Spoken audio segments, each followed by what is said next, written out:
So for my crown, I really prefer the shaker top. So remember, the shaker top is what's under the sticker, but this is just easier. So like I said, on this crown area where it's thin like that, I literally just shake. And I like to do it like this, that way I don't miss. Did you see that?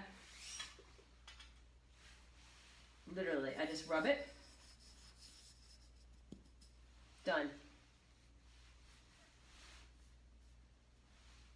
What?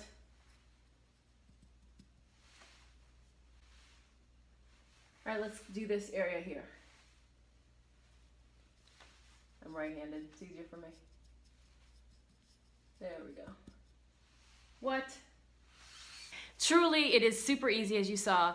Shaker top, crown the hair, fills it in, and I love it. So I just wanted to share some of my secrets and show you that this is truly at home, easily done. Anybody can do it, especially you. Thanks again.